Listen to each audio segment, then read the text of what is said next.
కంచుకోటలో పసుపు జెండా ఎగిరింది. విపక్ష నేత అడ్డాలో టీడీపీ పండుగ అంగరంగ వైభవంగా జరిగింది. టచ్ చేసి చూడు అన్నట్లున్న కంచుకోటను మొన్నటి ఎన్నికల్లో కుప్పకూల్చిన టీడీపీ మహానాడుతో వైనాటు పులివెందుల స్లోగన్ ఇచ్చేసింది. సీమకు వరాల జల్లు భవిష్యత్తు రాజకీయాలకు సంకేతమా? ఈ మహానాడుతో గడప గడపలో cycle bell sound political rivals చెవుల తుప్పు వదిలించబోతోందా? టీడీపీ సూపర్ హిట్ మహానాడుతో పసుపు మయం, సీమకు బాబు వరాల జల్లు, జగన్ గడపలో క్లీన్ స్వీప్ టార్గెట్. టీడీపీ ఆవిర్భావం తర్వాత జరిగిన పార్టీ పండుగల్లో కడప మహానాడును సువర్ణాక్షరాలతో రాసుకోబోతోంది ఆ పార్టీ. కడప గడపలో అడుగు పెట్టడమే కష్టమనుకునే పరిస్థితుల నుంచి వైసీపీ కంచుకోటలో సమర శంఖారావాన్ని పూరించింది.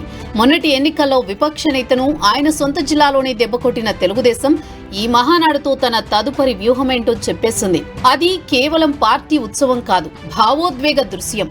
చంద్రబాబు ప్రశంసించగానే టీడీపీ జిల్లా అధ్యక్షుడు కన్నీటి పర్యంతమయ్యారంటేనే ఆ మహానాడును కడప తమ్ముళ్లు ఎంత సవాలుగా తీసుకున్నారో అర్థమవుతుంది. అనుమానమే లేదు, కడపలో మహానాడు అంచనాలకు మించి సక్సెస్ అయ్యింది. ఒకప్పుడు కడపలో పార్టీ జెండాతో రోడెక్కేందుకు సాహసించలేని పరిస్థితులు ఏడాది తిరిగేసరికల్లా పూర్తిగా మారిపోయాయి. 3 రోజుల మహానాడుతో భవిష్యత్తు కార్యాచరణపై కడప తమ్ముళ్లకు క్లియర్ కట్ రూట్ మ్యాప్ వచ్చేసింది.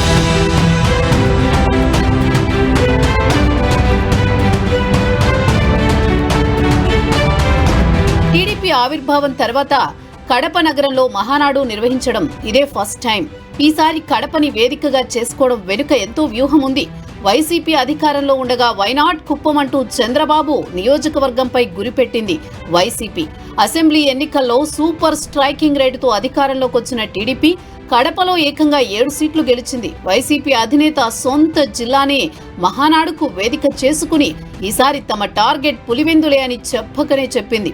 కడపలో మహానాడు అనౌన్స్ చేసినప్పటి నుంచి వ్యూహాత్మకంగా వ్యవహరించింది టీడీపీ అగ్రనాయకత్వం.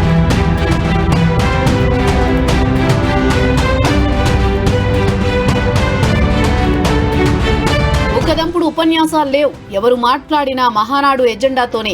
పైగా ఈసారి మహానాడు నిర్వహణలో యువ నాయకత్వానికి కీలక బాధ్యతలు అప్పగించారు. ఆర్గనైజింగ్ కమిటీలో యువ నాయకత్వానికి ఇదే కీ రోల్. ముఖ్యంగా నారా లోకేష్ టీం ఈసారి మహానాడు నిర్వహణ బాధ్యతలు చూసింది.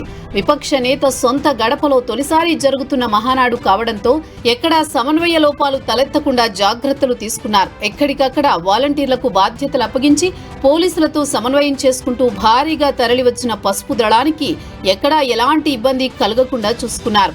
గతంలో వైజాగ్, రాజమండ్రి, విజయవాడ, ఒంగోలు మహానాడుల్లో ట్రాఫిక్ సమస్య ఎదురైంది.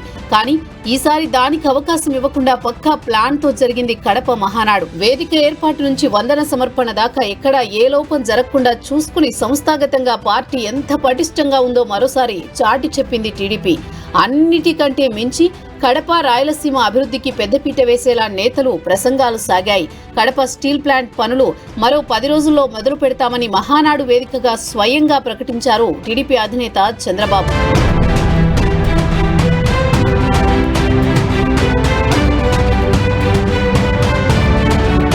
కడప మహానాడులో సీమపై వరాల జల్లు కురిపించారు టీడీపీ అధినేత. తెలుగు గంగ, హంద్రీనివా, గాలేరు నగరి ప్రాజెక్టులకు శ్రీకారం చుట్టింది ఎన్టీఆర్ అని గుర్తు చేశారు. వంశధార నుంచి పెన్నా వరకు నదులు అనుసంధానం చేయాలన్న తన సంకల్పాన్ని వెల్లడించారు. రాయలసీమను అభివృద్ధిలో అగ్రగామిగా నిలబెట్టే బాధ్యత తనదన్నారు చంద్రబాబు. కడప గడపలో ఉక్కు సంకల్పంతో సీమ ప్రజల చిరకాల వాంఛను తీర్చబోతున్నారు ఏపీ సీఎం. 2 దశల్లో 9,000 కోట్ల అంచనా వ్యయంతో 3 మిలియన్ టన్నుల ఉత్పత్తితో రాయలసీమ స్టీల్ ప్లాంట్ నిర్మిస్తామని ప్రకటించారు.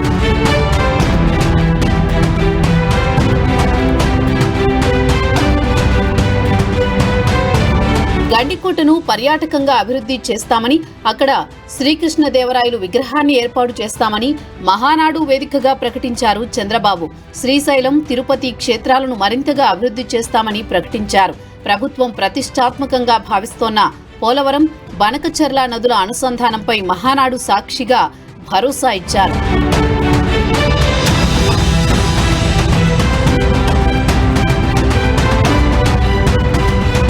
కలిసొచ్చే కాలానికి నడిచొచ్చే కొడుకుల పసుపు పండుగకు వాతావరణం కూడా అనుకూలించింది. మహానాడుకు ఎప్పుడూ సమ్మర్ స్ట్రోక్ తగులుతూ ఉంటుంది. కానీ కడప మహానాడుకు వాతావరణం పూర్తిగా అనుకూలించింది. 27 నుంచి 3 రోజుల పాటు మహానాడు ముగిసే వరకు వర్షాలు రాకపోగా వాతావరణం కూడా చల్లబడడంతో పార్టీ పండుగ మరింత విజయవంతమైంది. తమ్ముళ్లంతా చివరి క్షణం దాకా కూల్గా ఉన్నారు.